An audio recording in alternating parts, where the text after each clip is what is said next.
এবার আপনাকে প্রশ্ন করা আরম্ভ করি রোজার প্রস্তুতি সম্পর্কে। আমাদের নবী মুহাম্মদ সাল্লাল্লাহু আলাইহি ওয়াসাল্লাম তিনি রমজান মাসকে কিভাবে স্বাগত জানাতেন, রমজান উপলক্ষে কি প্রস্তুতি নিতেন?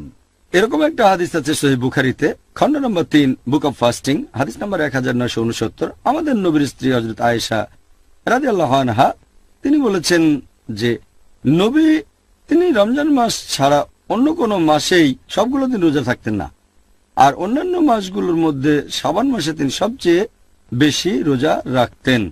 তাহলে এই হাদিস থেকে আমরা জানতে পারি যে নবী মুহাম্মদ সাল্লাল্লাহু আলাইহি সাল্লাম পবিত্র রমজান মাসকে স্বাগত জানানোর জন্য তার আগের মাসে অন্যান্য মাসের চেয়ে বেশি রোজা রাখতেন, আর সেটা হচ্ছে শাবান মাস। এভাবে আমাদের নবী রমজান মাসের জন্য প্রস্তুতি নিতেন। এছাড়াও আপনারা দেখবেন আরেকটা সহিহ হাদিস আছে তিরমিজিতে, অধ্যায় নম্বর 50, হাদিস নম্বর 3451, বলা হয়েছে যে তালহা রাদিয়াল্লাহু আনহু তিনি তার বাবার উদ্ধৃতি দিয়ে বলেছেন যে উনার বাবা, তার মানে তালহার দাদা, তিনি বলেছেন যখনই আমাদের নবী নতুন চাঁদ দেখতেন তখনই আল্লাহর কাছে দোয়া করতেন আর বলতেন, হে আল্লাহ, এই মাসে আমাদের রহমত করো। তখন তিনি সেই মাসের নামটা বলতেন, তারপর বলতেন, এই মাসে তুমি আমাদের বিশ্বাসের পথে অটল রাখো। এভাবে আমাদের নবী আল্লাহ সুবহানাহু ওয়া তাআলার কাছে দোয়া করতেন যখনই তিনি নতুন মাসের চাঁদ দেখতেন। শুধু রমজান মাসের নতুন চাঁদ দেখলে যে তিনি এভাবে দোয়া করতেন তা নয়, সব মাসের নতুন চাঁদ দেখলে তিনি এটা করতেন।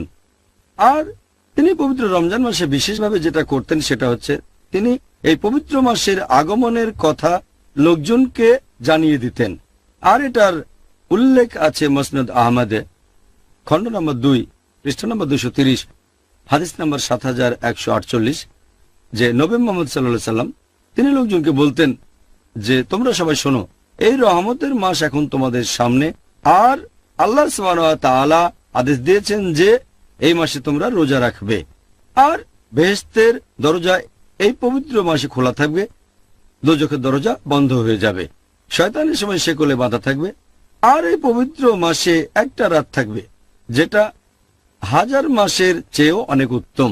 যদি কেউ এই মাসে আল্লাহ সুবহানাহু ওয়া তাআলার রহমত থেকে বঞ্চিত হয়ে যায় সে আসলে একজন হতভাগ্য। তাহলে এখানে আমরা জানতে পারলাম যে নবী মুহাম্মদ সাল্লাল্লাহু আলাইহি সাল্লাম কিভাবে এই মাসকে স্বাগত জানাতেন। তিনি তখন লোকজনের কাছে এই পবিত্র মাস আগমনের সুসংবাদটা পৌঁছে দিতেন।